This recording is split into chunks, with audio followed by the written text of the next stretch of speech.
little bit idea you have. Net के basically, if you see total, this paper is 100 marks and passing marks I think इसी paper में सबसे कम है 50%.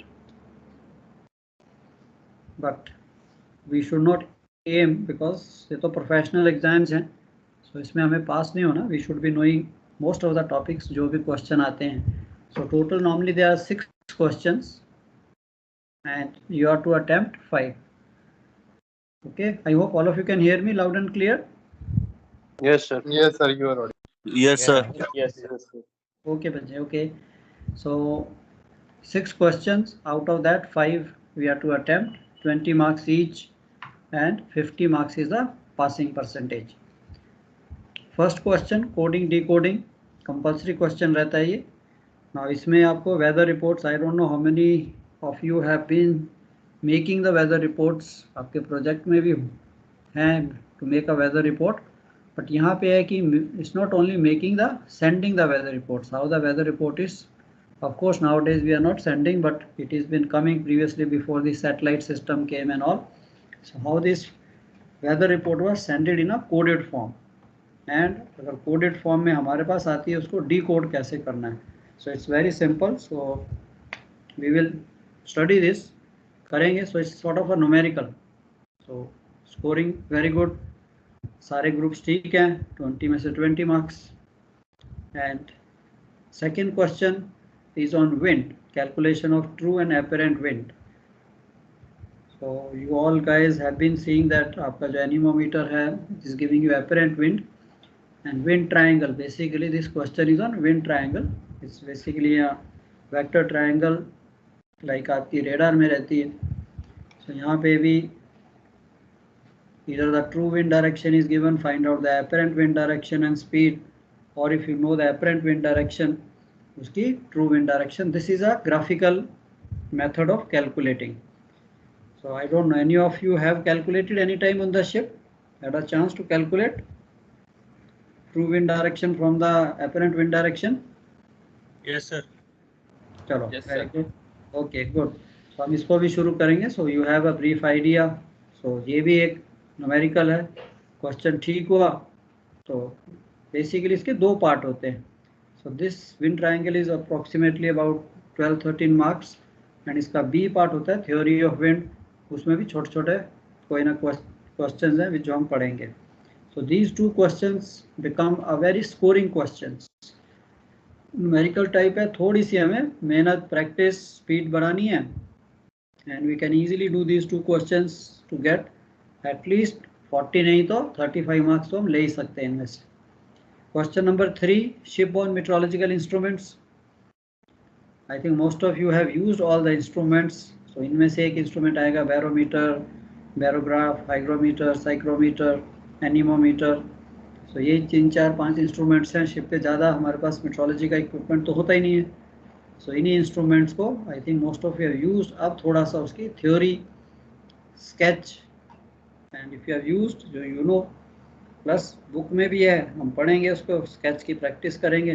तो ये भी एक क्वेश्चन है ही है जिसमें से कि आप काफ़ी अच्छे मार्क्स स्कोर कर सकते हैं. Question number 4 on atmosphere, atmospheric pressure. So one question is on this, then one question on cloud visibility, climatology. Now clouds, formation of clouds, types of clouds.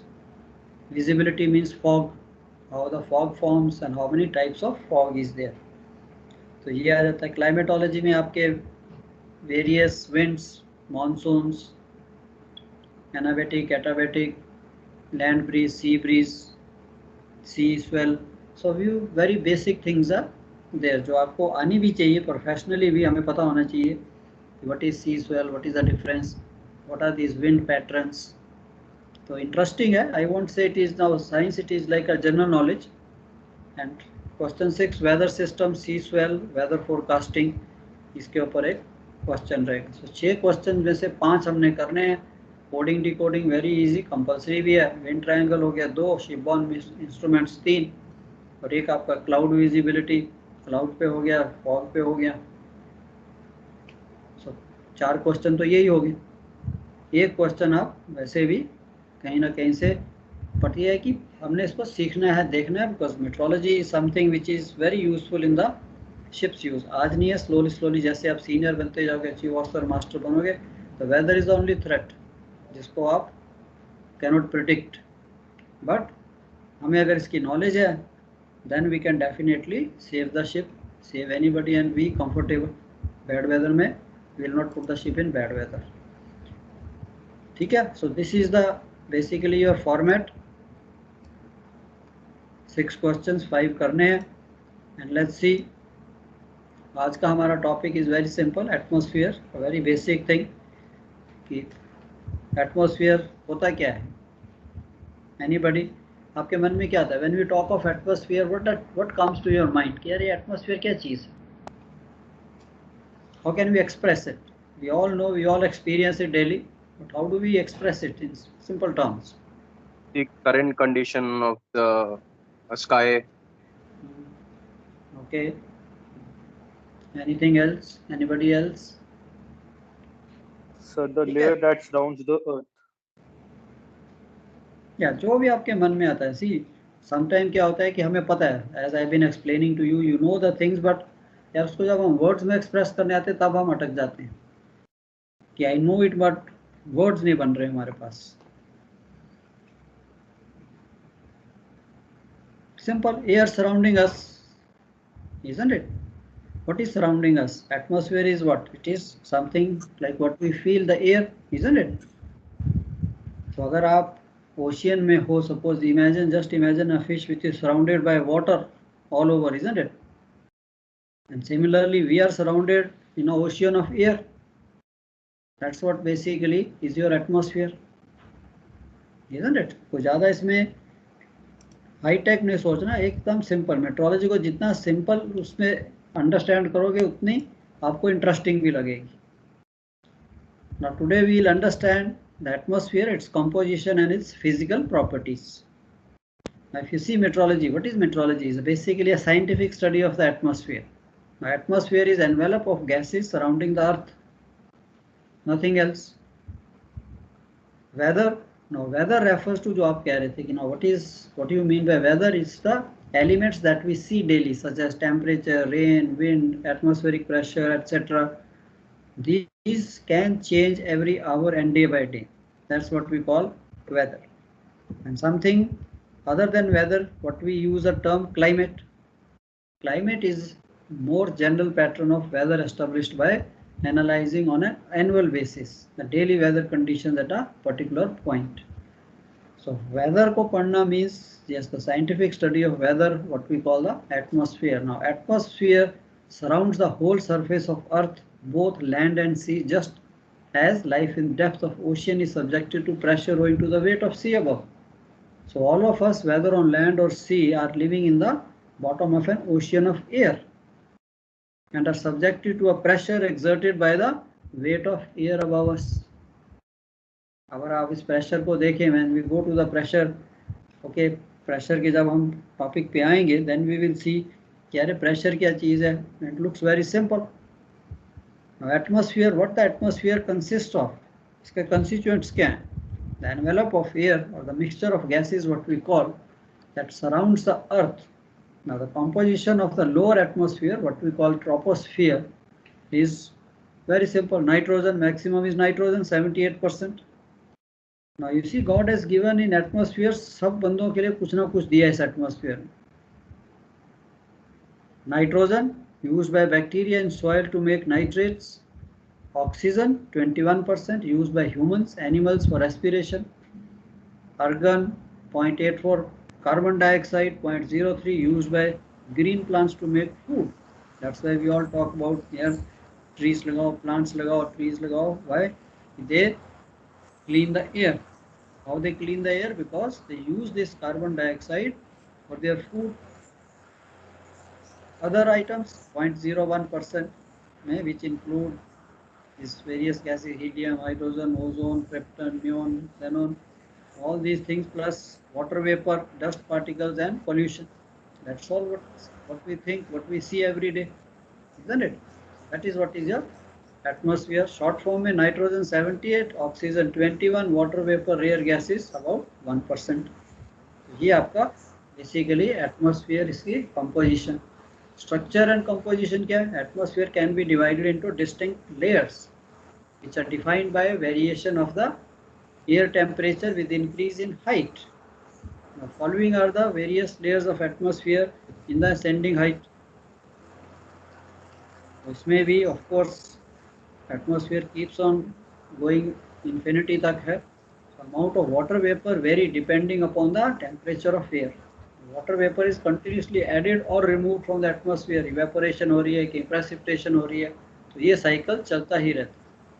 The different layers of atmosphere are known by different names. तो सबसे पहले आ जाता है हमारा troposphere. Basically हम इसी troposphere का ही weather ज़्यादा पढ़ेंगे. So troposphere is extending 8 to 16 kilometers above the sea level, and stratosphere next about 50 kilometers above sea level, and mesosphere 80 kilometers, and ionosphere over 200 kilometers above the sea level. So these are the various, like marcations or boundaries for your various spheres: troposphere, stratosphere, mesosphere, ionosphere, exosphere. We are not more concerned, we are only concerned with this troposphere, which is the nearest to the surface of Earth, and it is about 8 kilometers above the poles and 16 kilometers above the equator. And nearly all the weather changes that occur and nearly all water vapor of the atmosphere is contained in this troposphere. So हमने भी surface navigation करनी है, हमने ऊपर planes तो उड़ाने नहीं. So what we are interested is the weather on the surface. So यही troposphere up to tropopause जिसे हम कहते हैं, उस weather में क्या changes होती हैं, how the temperature behaves, how the pressure changes, how temperature changes. This is what we are going to study. Now this zone of separation between troposphere and stratosphere is called tropopause. It's like a gap. दोनों कोई sharp line तो है नहीं कि हाँ भाई अच्छा इस लाइन के बाद आपका स्ट्रेटोस्फीयर शुरू हो गया. सो ट्रोपोस्फीयर एंड स्ट्रेटोस्फीयर के बीच में जो डिमार्केशन है, that we call tropopause. So this is of interest to mariner as it is the upper limit of the troposphere within which the weather changes occur. सो अब आपने देख लिया कि ट्रोपोस्फीयर है क्या चीज़. It is basically a layer of atmosphere which is extending about 8 kilometers above poles and 16 kilometers above equator, and all the weather changes are taking place in this, and the separation between these two, what we call is a tropopause. So a little bit about stratosphere. Stratosphere, it extends from tropopause up to 50 kilometers above Earth's surface, that is up to the stratopause. So वहाँ पे भी ये demarcation जो है, जो थोड़ा सा area उसने उसको ट्रोपोपॉज की तरह स्ट्रेटोपॉज कह दिया. In the lower stratosphere, the air temperature is constant with increasing height, but in the middle and upper parts of stratosphere, it increases with increasing height. Now this is देखिए different phenomena है. जब आप troposphere पढ़ेंगे तो we will see how the temperature is changing. Now we have seen, we have been studying, we have been told by everyone कि as the height increases the temperature decreases, और हमने feel भी किया. Plane से हम जब mountains की तरफ जाना शुरू करते हैं तो वी सी हाँ यार एकदम एटमॉस्फेयर, हवा ठंडी हो जाती है. बट ये आपके सिर्फ ट्रोपोस्फीयर में या स्ट्रेटोस्फीयर एंड अपर एरियाज में ये जो टेम्परेचर चेंजेस हैं ये डिफरेंट हैं. It increases with increasing height, sometime कुछ अलग अलग चेंजेस हैं. So this is due to basically presence of ozone in this layer. Mesosphere extends from stratopause up to about 80 kilometers above surface of Earth. That's up to the mesopause. So वहाँ पे भी ये जितनी भी demarcation है उनको stratopause, mesopause, tropopause, सारी these are like demarcations. कोई sharp line नहीं है वहाँ पे.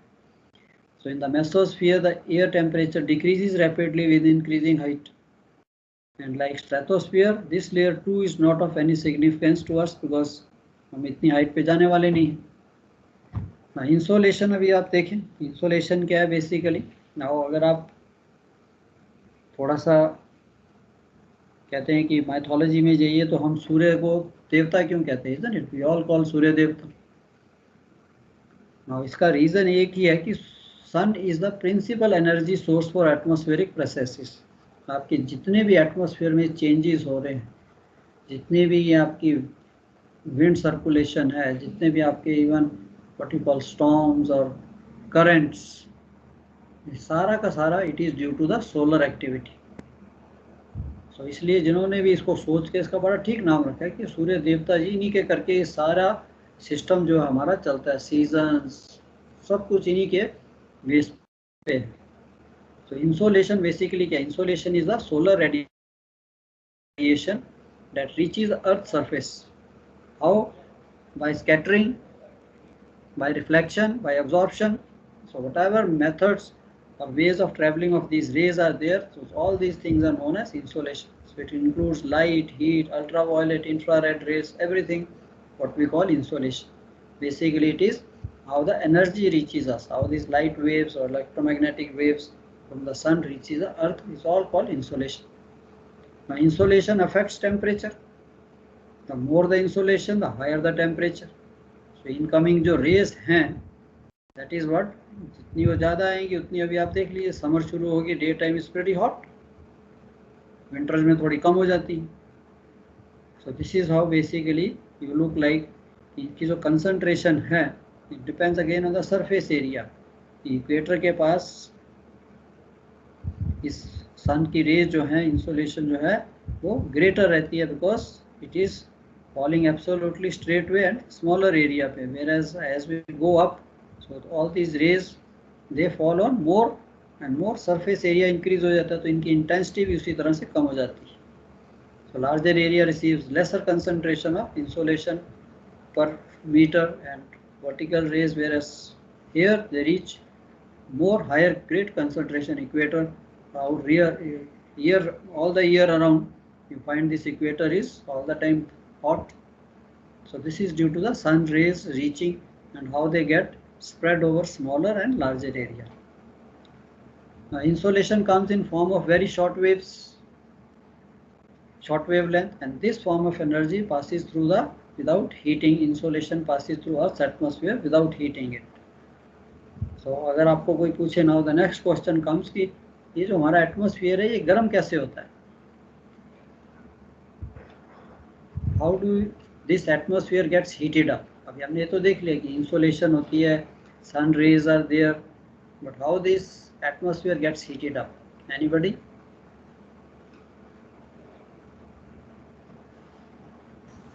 सर जो रेज अंदर आती हैं वो अंदर ही ट्रैप होके रह जाती है. ओके, आपका कहना है कि ये रेज ट्रैप होके रह जाती हैं, तब हमारी अर्थ गर्म होती है. चलो, एनीबडी एल्स?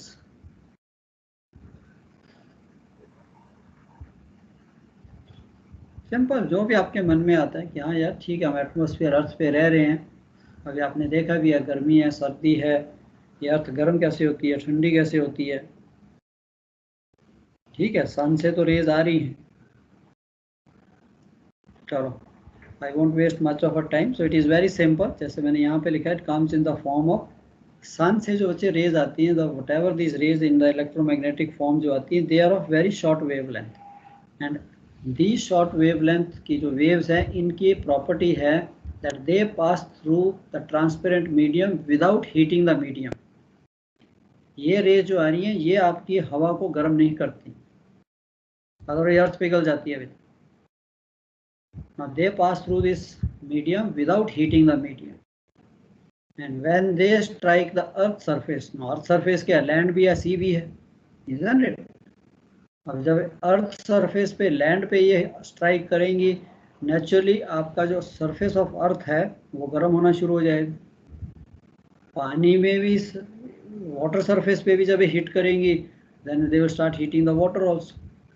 अब हमने बेसिक फिजिक्स में पढ़ा कि अगर हम लैंड मास को अगर गर्म करते हैं, how the land mass gets heated up, through conduction, isn't it? And how water gets heated up, through convection. क्या अलग अलग प्रोसेस है. अभी कंडक्शन क्या है कि ऊपर की लेयर गर्म हुई और हीट को थोड़ी नीचे पास करती है. सो अर्थ जो है ज़्यादा डेप्थ तक गर्म नहीं होती, 5-10 सेंटीमीटर ही गर्म होगी, that's all. And part of this rays when they strike the earth surface, जब इन्होंने लैंड को गर्म किया, अब ये जो लैंड जो गर्म हुई है, इसमें से ये जो हवा जो गर्म होके निकलेगी, ये आपकी हवा को गर्म करती है, बिकॉज इसकी वेवलेंथ भी अब चेंज हो जाती है. Now this becomes a longer wavelength. and the air in contact with the surface of earth or surface of water that starts getting warmed up, and ये आपकी एटमॉस्फेयर पे एयर को जो है गर्म करना शुरू कर देती है। इनकमिंग वाली नहीं करती। इनकमिंग की रेडिएशन की जो है वो वेवलेंथ दूसरी है, इसकी वेवलेंथ जो है बड़ी है।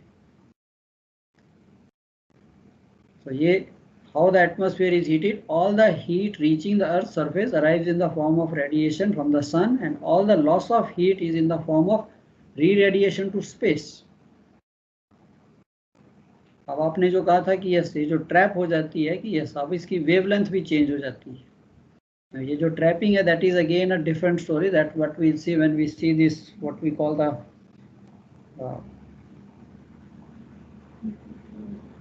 ग्लास हाउस इफेक्ट जिसे कहते हैं हम, isn't it? Green house effect जिसे हम कहते हैं, जिससे जो इसकी वेवलेंथ चेंज हुई, these waves can not pass out of this. Even in some places the people make glass houses, and अंदर तो एनर्जी आ जाती है बट वो बाहर नहीं जा सकती, इसके लिए आपके ग्लास हाउसेज जो है गर्म हो जाते हैं। So that is called greenhouse effect. Now the sun emits energy in the form of electromagnetic waves of small wavelength. Energy of such small wavelength has a property of passing through the transmitted media without heating the media. No energy is absorbed by atmosphere from the radiation of the sun. All the solar radiation is absorbed by land and surface layers of sea, which heats the land and sea surface. The atmosphere is heated by simple conduction of heat from the heated earth surface. इसके लिए आपने देखा है जैसे जैसे सन की radiation पड़ेगी, अर्थ गर्म होती जाएगी, थोड़ी सी नीचे भी गर्म होती है, एंड इसके इन कांटेक्ट जो हवा है वो भी गर्म होगी, and we start feeling the heat. And जैसे जैसे इनकमिंग रेडिएशन और आती जाएगी और अर्थ को गर्म करेगी, अर्थ उसकी री रेडिएशन भी करेगी, and we start seeing that daytime में अर्थ आपकी कितनी गर्म है और हवा भी गर्म होती है, and we start feeling the heat. Now, factors controlling temperature of atmosphere. What are the factors? The primary cause of temperature difference over Earth's surface is variation in the sun's altitude. That we know, जिससे आप seasons कहते हैं। यार अब summer आ गई, अभी sun is on the northerly declination. Winters northern hemisphere में sun is on the southerly declination, तो northern hemisphere जो है ठंडा होना शुरू हो जाता है। बट इसके साथ और भी reasons हैं। In fact, distribution of temperature everywhere over the earth is controlled by several factors such as distribution of land, sea, amount of cloud cover throughout the year, temperature and extent of ocean currents. So these are the factors which control the temperature of atmosphere. अब आपकी आगे क्या है variation। Now the atmospheric temperature reaches its maximum at about 1400 hours and its minimum at about half an hour after the sunrise. अब ये भी हमने पढ़ा है, बट इसका रीजन क्या है? This systematic change in atmospheric temperature during an average 24-hour period is termed as diurnal variation of temperature. ये होता क्यों है? Anybody?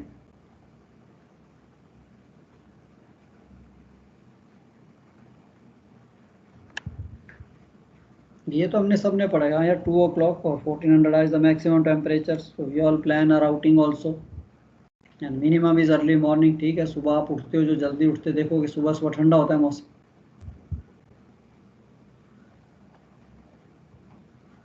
No idea? Very simple. वो कहता है the rate of heat received by earth surface continuously increases from sunrise until the sun is on your meridian. अब जब sunrise हुआ till it is rising, it is coming on your meridian, your earth is continuously receiving this waves, isn't it? This incoming जो आपकी insolation है that keeps coming and it keeps heating the earth, and the earth gives out heat by radiation, and this loss keeps on increasing as long as the surface temperature keeps rising. जैसे sunrise हुआ आपकी insulation कम, incoming raise जो है वो आनी शुरू हुई, उन्होंने अर्थ को गर्म किया, अर्थ ने री रेडिएशन की, एटमॉस्फेयर गर्म होता जाएगा till the sun is on your meridian. अब जब वो मेरिडियन से पास कर जाएगा व्हेन इट इज सेटिंग, तब क्या होगा? Under normal condition the maximum temperature, now the days are hotter because the incoming solar radiation is more than the outgoing terrestrial radiation. तो इसके लिए आपके दिन गर्म है। Under normal condition the maximum temperature must be reach sometime afternoon. क्यों? कि जब आपका सन आपके मेरिडियन से सेटिंग की तरफ गया तब इनकमिंग रेडिएशन जो है आस्ते आस्ते कम होनी शुरू हो जाएगी। जैसे ही इनकमिंग कम होगी तो आउटगोइंग रेडिएशन भी कम हो जाएगी। So before this decline starts, so there is a like a balance कि भाई अभी तक तो इंक्रीज हो रहा था, after just passing the meridian around 2 o'clock you find now the incoming radiation is reduced and outgoing is also reduced. अब temperature जो है इंक्रीज नहीं हो रहा। तो जब यह टेम्परेचर इंक्रीज रुक जाता है and then it starts falling, उस टेम्परेचर को हम नोट करते हैं and it is about 1400 hours. तो हम इसे कह देते हैं कि the maximum has reached. Similarly, after sunset, the loss of heat by Earth surface is less. Why? Because incoming भी कम है। अब incoming कम है तो outgoing भी कम होगी, and Earth का जो temperature है it starts falling. So both by day and night, the Earth loses more energy in the form of long wave radiation than it gains back by radiation from the atmosphere. So after the sunset हो गया, incoming radiation नहीं है, Earth गर्म भी नहीं होगी तो re-radiation भी नहीं होगी, temperature starts falling till the next time sun जो है वापस नीचे से घूम के आपको it is again rising. When it is again come to the rising, फिर वो insolation incoming radiation आ जाएगी शुरू। So incoming radiation I, it will start heating up. So before this change takes place, कि अभी तो temperature गिर रहा था, it was falling until sunrise और little bit before sunrise। जैसे ही sunrise हुआ फिर उसने उसको गर्म करना शुरू करना है, and then this fall there is a stop in fall and before the rise starts, उस टाइम को meteorologists नोट करते हैं and we call it that is the minimum, and that's normally about half an hour before the sunrise. Now diurnal range of temperature, now this systematic change जो है इसे कहते हैं diurnal. The meaning of diurnal means one high and one low. तो temperature का जो systematic change है that is diurnal, means दिन में एक ही हाई होगा और एक ही लो होगा।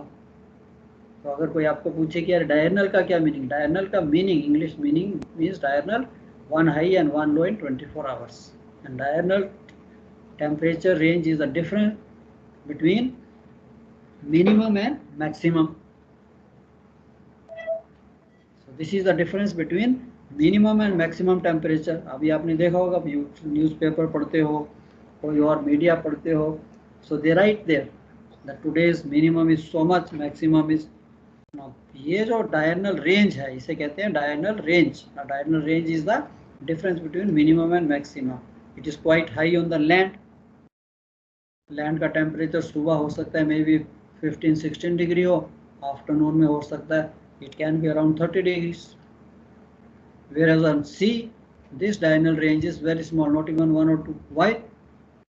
Because पानी जो है वो अर्थ की तरह गर्म नहीं होता, लैंड की तरह गर्म नहीं होता। वो जो ऊपर से गर्म होगा, कन्वेक्शन करंट स्टार्ट, जब तक वो पूरा नीचे का पानी गर्म नहीं होगा, दिस कन्वेक्शन करंट्स जो हैं पूरे घूमते रहेंगे। सी टेम्परेचर में ज़्यादा फर्क नहीं पड़ता, नॉट लाइक लैंड। लैंड में तो इमीडिएटली लैंड गर्म होनी शुरू हो जाएगी और इमीडिएटली ठंडी हो जाएगी। This is the difference between conduction and convection. Now diurnal range of air temperature over land is large, whereas over sea it is very small, even 1 degree. Why? Land being solid has low value of specific heat and so heats up quickly. And sea being liquid has a higher value of specific heat and so heats up and cools slowly.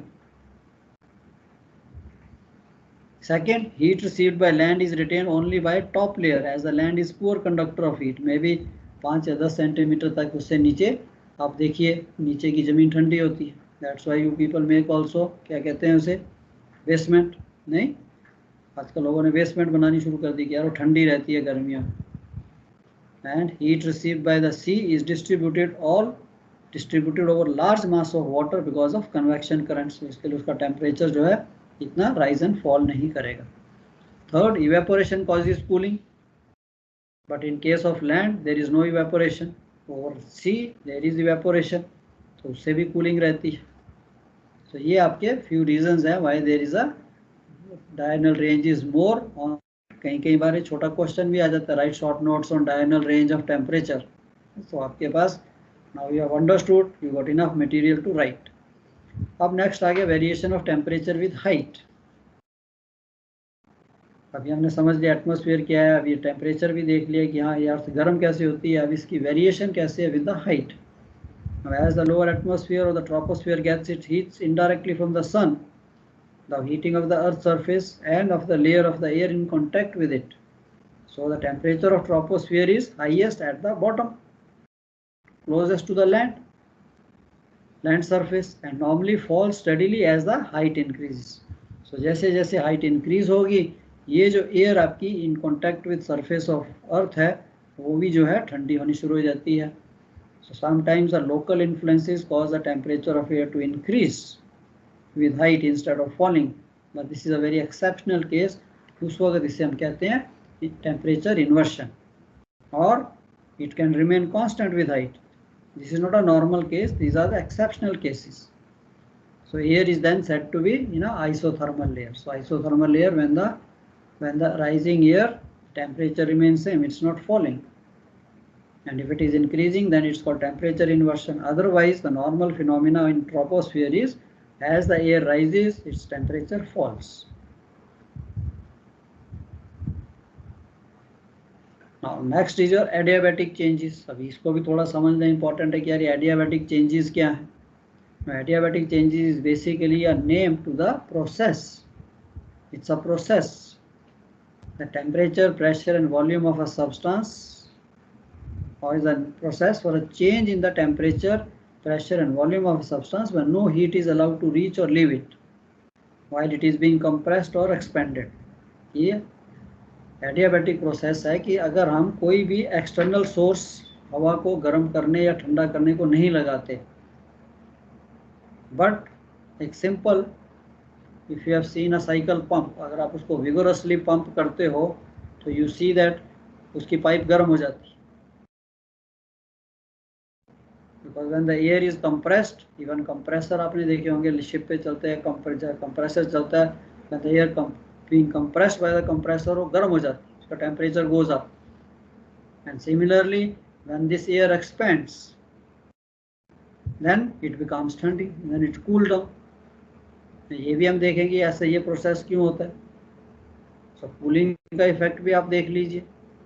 CO2 cylinder, CO2 extinguisher आपने use किया होगा कभी, उसके अंदर compressed gas होती है. जैसे ही वो गैस आप वॉल खोलते हो, जैसे ही वो गैस बाहर आती है, it is under high pressure. अब जैसे वो बाहर आएगी उसका प्रेशर रिड्यूस हो जाता है.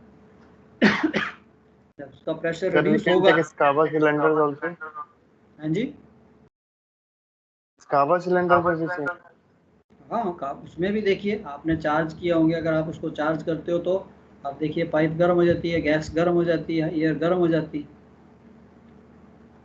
वाई? बिकॉज हम उसको कंप्रेस कर रहे हैं, हम उसको कर रहे हैं तो उसका टेम्परेचर ऊपर जाएगा. जब वो एक्सपैंड होती है उसको और एरिया मिलता है, सरफेस एरिया ज़्यादा हो जाता है उसका.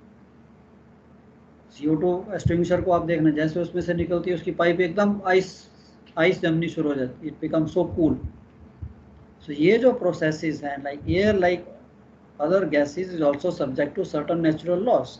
So when the air is compressed, its temperature rises, and when it is allowed to expand, its temperature drops. So as long as these changes occur without any heat passing to or reaching the air from an outside source, the changes in temperature are said to be adiabatic heating or cooling. हम उसको गर्म नहीं कर रहे, हमने कोई torch तो लगाई नहीं थी. जस्ट बाय कंप्रेशन या एक्सपेंशन से ये जो कूलिंग एंड हीटिंग हो रही है, this is called the adiabatic process. Atmosphere में भी यही एडियाबैटिक प्रोसेसेस चलते हैं कि जैसे जैसे आपकी एयर जो लैंड के नज़दीक है, ज़मीन के नज़दीक है, वो काफ़ी थिक होती है, डेंस होती है. जैसे ही वो राइज करना शुरू करेगी, उसको और सरफेस एरिया मिलता है, वो एक्सपैंड होनी शुरू होती है, then it starts getting cooled. So that is the reason when the air rises, it becomes cool, and when it is actually what you call this comes down, when the air is actually coming down, it is sinking down below, फिर उसका temperature जो है बढ़ना शुरू हो जाता है. Rising air का टेम्परेचर कम होना शुरू हो जाता है. एडियाबैटिक चेंजेस, ये प्रोसेस अगर आपने सिंपल समझ लिया, वेरी सिंपल लैंग्वेज, जैसे मैंने आपको बताया कि अच्छा है, these are the adiabatic processes. अब इसका लैप्स रेट भी है. एडियाबैटिक लैप्स रेट मीन्स कि how this temperature of a air changes. Now, a process is said to be adiabatic when there is no heat transfer, that is, heat does not enter or leave the system. The change of temperature of air with increase in height is due to increase or decrease in its volume without any transfer of heat from or to the surrounding. So as we know, the temperature increases when the volume Hello? decreases. And हाँ भैया क्या कर रहा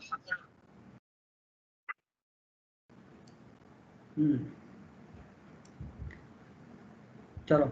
By law or of physics, when a parcel of air is made to rise, its volume increases in accordance with the rarer air at that height. Therefore, when the volume of this air increases, the temperature decreases. So ये आपकी adiabatic changes, the expansion of air has caused it to cool.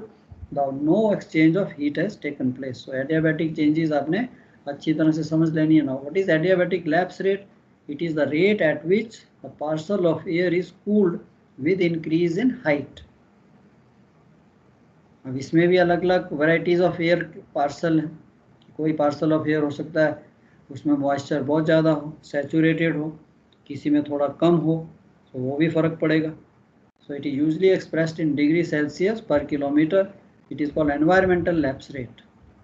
So it is approximately 6.5 degree per kilometer. अगर ये आपकी normal air जो है वो rise करेगी तो उसका टेम्परेचर 6.5 डिग्री पर किलोमीटर हाइट के हिसाब से डिक्रीज करेगा.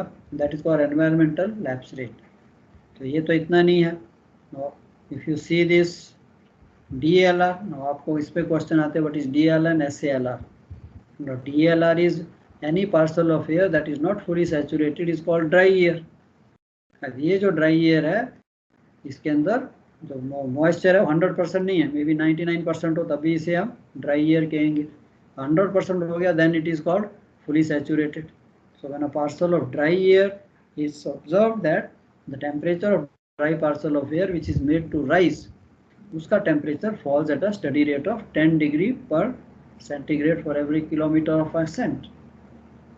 So DLR is normally 10 degree per kilometer, whereas SALR means saturated parcel है fully 100%, उसके अंदर water vapor है, humidity 100% है, it is called saturated air.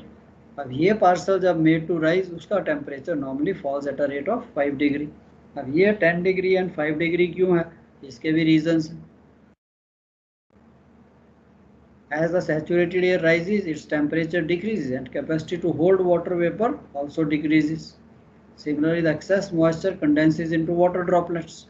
So this condensation causes release of latent heat of vaporization that warms up the parcel of air. So that's why if you see, therefore the temperature falls only by 5 degree because a lot of latent heat is released when this condensation takes place or the precipitation takes place. So more the water vapor in the air, more the condensation, more the latent heat is released.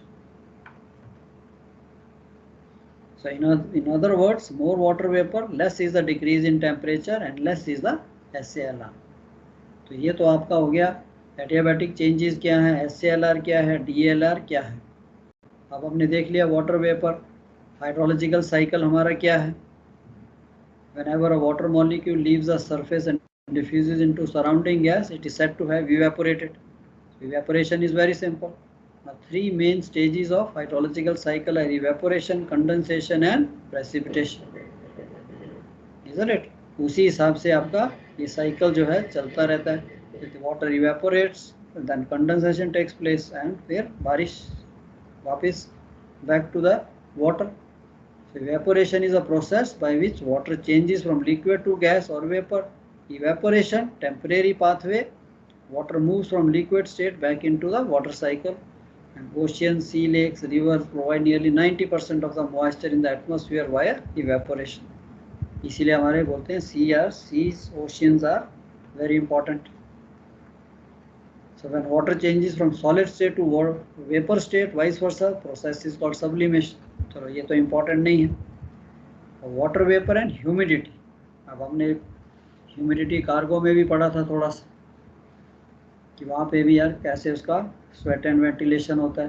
तो same thing is, I think you are little bit well aware कि water vapour humidity क्या है। Humidity में basically what we have is the many terms of expressing the humidity means how much water vapor are there। so हमारे interest के लिए relative humidity वो भी हमने देख लिया। relative humidity is quantity of water vapor by maximum possible that at that temperature into 100 we call it relative humidity। 60% है, 70%, 80%। so ये हमने कर लिया। so I will not touch on this that relative humidity क्या होती है, ये आपने स्टडी किया है। ड्यू पॉइंट भी हमने पढ़ लिया था। It is same. So when the air becomes fully saturated we call it has reached the dew point. क्यों कि as the air is cooled, जैसे जैसे हम हवा को ठंडा करेंगे उसकी जो रिलेटिव ह्यूमिडिटी है स्टार्ट्स इंक्रीजिंग। तो जब 100% हो गई, जिस टेम्परेचर पे 100% हुई we call it a dew point. अब आपके पास आ गया एटमॉस्फेरिक प्रेशर। टेम्परेचर का तो हमने देख लिया बिहेवियर, प्रेशर का बिहेवियर क्या, ये थोड़ा सा अलग है। Now atmospheric pressure also changes during the daytime। Now atmospheric pressure is basically the force exerted per unit area। तो ये तो वेरी बेसिक हम 10th से पढ़ते आ रहे हैं कि यार प्रेशर क्या होता है। It is the force exerted per unit area by the air. So उसके यूनिट्स क्या क्या हैं, मिलीबार, बार, आजकल उसको हेक्टोपास्कल में आता है। 1 hectopascal is 1 millibar and 1000 millibar is 1 बार, जिसे हम 1 एटमॉस्फेयर भी कहते हैं। Normally average atmosphere is 1013 millibar। Now lapse rate of atmospheric pressure means rate of change of atmospheric pressure। Temperature का तो हमने देख लिया कि किस रेट से चेंज होता है एज इट फॉल्स। अब यहाँ पे जो एटमॉस्फेरिक प्रेशर जो है वो भी जो है it also decreases as the height increases. अब इसका एवरेज लैप्स रेट जो है, average rate of change of pressure with height is about 115 millibar per kilometer in the lower levels of atmosphere। At higher levels lapse rate is little higher, but चलो 5 kilometre तक हम interested हैं। तो इसकी जो change है it is, अभी आपने देखा होगा जब हम बैरोमीटर पढ़ेंगे तो वहाँ पे भी हम यही चीज़ लगाते हैं, isn't it? 1 millibar for every 10 metre. तो सेम चीज़ है, इट इज़ 115 मिलीबार। अगर आप सी लेवल से 1 किलोमीटर ऊपर जाएंगे तो आपका जो प्रेशर है वो 115 मिलीबार गिर जाएगा। तो ये this instrument is used even to calculate the height above the sea level also. Now owing to many changes, अब इसकी जो प्रेशर चेंजेस हैं, अभी टेम्परेचर के तो हमने देख लिया था कि 1 high 1 low in 24 hours. In case of pressure it is 2 highs and 2 lows in 24 hours. And ये इसका रीज़न अभी तक क्यों होता है ये ट्वाइस, ये अभी तक नहीं किसी को पता। हाँ, सबकी अपनी अपनी थ्योरी है, बट नोबडी नोज कि why this 2 highs and 2 lows in a day. So इस 2 हाइज एंड 2 लोज, इसके लिए इसे सेमी डायरनल कहते हैं। Semi diurnal in case of pressure it is semi diurnal change, in case of temperature it is diurnal. So in to many causes which are not fully understood by man, atmospheric pressure changes with the time of day। It has been observed it is maximum at 10 and 20 and minimum at 4 and 6, 1600, not 6, at 1600 hours। Since it happens twice a day, it's called semi-diurnal। Now difference between this maximum and minimum is again the range of semi-diurnal atmosphere। जैसे हमारी वहाँ पे diurnal range थी, यहाँ पे semi-diurnal range। अब इसके साथ आपका आ जाता है बैरोमीटर। तो हम पढ़ेंगे, बैरोमीटर तो नहीं आज पढ़ेंगे, बैरोमेट्रिक टेंडेंसी। क्या प्रेशर हमने देख लिया, रेट ऑफ चेंज उसका देख लिया, and barometric tendencies, what is the rate of change of pressure with time. अब ये हम काफ़ी जगह यूज़ करेंगे, बैरोमीटर के टाइम में भी, कोडिंग डिकोडिंग में भी। यार what is barometric tendency, even tomorrow you are going to come on the watch, so you will say what is the tendency of the barometer, is it falling, rising, or this means what is the rate of change as compared to 3 hours before. It is the difference between atmospheric pressure at the time of observation and atmospheric pressure 3 hours earlier। that is basically your barometric tendency। तो उससे काफ़ी आपको information मिलती है कि यार what type of weather you are going to face। pressure is rising, good weather, pressure is falling, bad weather। isn't it? So barometric tendency gives forecaster a good idea of rate of change of pressure, which is useful for predicting movement of pressure systems. इसके साथ आपके आ जाते हैं isobars के। अब हमने pressure तो देख लिया कि हर जगह पे अलग अलग प्रेशर है। तो मेट्रोलॉजिस्ट अगर एक वर्ल्ड का मैप बनाते हैं, सीइंग जहाँ जहाँ प्रेशर है now, so you have lot of lines on the maps. तो ये जो लाइंस हैं, कहीं कहीं जहाँ जहाँ सेम प्रेशर है, अगर उसको मैं एक लाइन से ज्वाइन कर दूं, so we start calling it ISO means same, similar, bar means pressure. So an ISO bar is a line drawn on the weather map joining all places having same pressure at the time when the weather map was drawn. So atmospheric pressure is dynamic. It may change frequently. So its values only hold good for that particular time. यानी कि अभी हमने pressure लिया तो शाम तक वही रहेगा. So for standardization, isobars are drawn at 4 millibar interval and the pressure denoted by isobar is divisible by 4. अब ये क्यों है? ये कस्टमरी है, एक स्टैंडर्ड बन गया हुआ है कि भाई आइसोबार जो हैं 4 मिलीबार के इंटरवल पे ड्रॉ करने हैं अपने मैप पे। तो मेट्रोलॉजिस्ट जो हैं वो आपको वेदर रिपोर्ट देते हैं, वेदर मैप आता है, उसमें ये आपको आइसोबार जो है 4 मिलीबार के इंटरवल पे दिखेंगे। अब आइसोबार से हमें एक बड़ी अच्छी इंफॉर्मेशन मिलती है, isobars far apart means weak winds. अब ये दूर है, that means pressure change, pressure tendency है, the rate of change is, हो सकता है इसमें 100 नॉटिकल माइल का डिफरेंस, तो जहाज 100 नॉटिकल माइल हो सकता है शी में टेक 8 आवर्स, तो 8 घंटे में ये 4 मिलीबार गिरेगा pressure, so there will be weak winds. Opposite, if this isobars are close by, एकदम नजदीक है, so this distance may be say maybe 50 kilometers or 50 nautical miles or 20 nautical miles, that means within 1 hour 4 millibar pressure गिरना is a tremendous indication of the bad weather. तो क्या simple चीज है, by looking at the map, weather map, I can make out what type of weather I am going to experience, what is the rate of change of pressure. उसके साथ आपके आ जाते हैं isobars. So what is isobar? Isobars are basically lines drawn on the chart through places having same tendency, means same rate of change.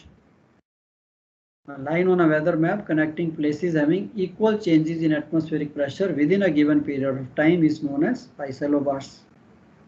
So हमें तो इसकी ज़्यादा use नहीं है, बट मेट्रोलॉजिस्ट किनारा के लिए, उनके लिए ये isobars are very useful. Rate of change of pressure with respect to time. इसका मैप भी ऐसा दिखता है। अब ये आपने जो पढ़ा है, इसमें से भी कई बार क्वेश्चन आ जाता है, what is relative humidity, what is due point, what is diagonal variation of temperature, छोटे छोटे नोट्स लिखने के लिए। तो आपके पास ये सारा अगर आपने समझ लिया, थोड़ा सा इसे पढ़िए, समझिए, एंड एक क्वेश्चन आपका आराम से आंसर हो सकता है।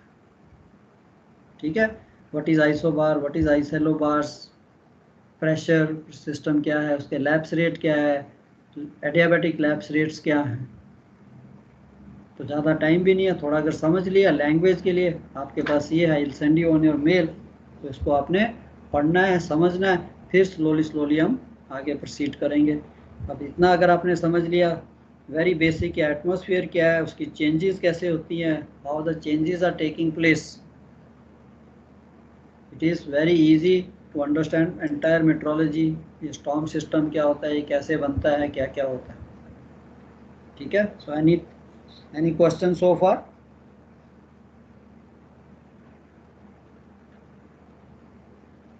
क्या कहते हैं, ऑल अंडरस्टूड? ये आइसोबार से समझा दीजिए। या isobar is a rate of change.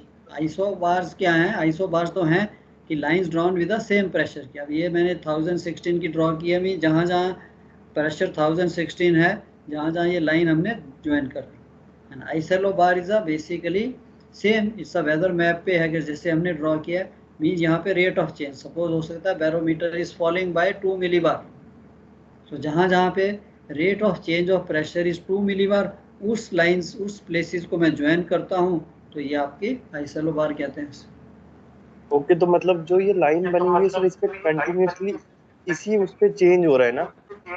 Yes, अब ये देखिए अमेरिका का मैप बना, मीन्स अमेरिका के इस एरिया में the rate of change of pressure is at the same rate. Example के लिए मैंने बताया कि जैसे प्रेशर वो कह रहा है -2, कि यहाँ पे रेट ऑफ चेंज और barometric tendency is 2 millibar every 3 hours.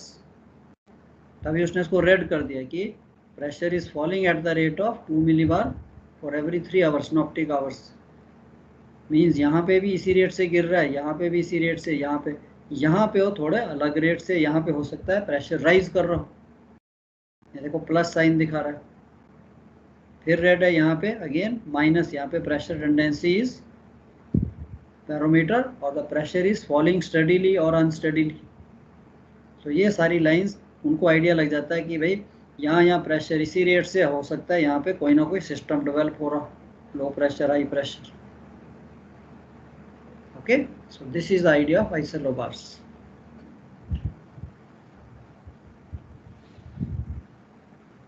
ठीक है, अंडरस्टूड बच्चे? Yes sir, understood. या यस।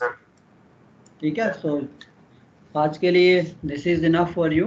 तो इसको पढ़िए एंड वीकेंड में जितना हमने किया उसको थोड़ा बच्चे रिवाइज कीजिए, so that you remain up to date, ताकि हम आगे आगे पढ़ते जाएं। ये नहीं आगे पढ़ते जाएं पीछे का भूलते जाएं, तो फिर टेंडेंसी नॉर्मल रहती है कि सर एग्ज़ाम से पहले पढ़ लेंगे।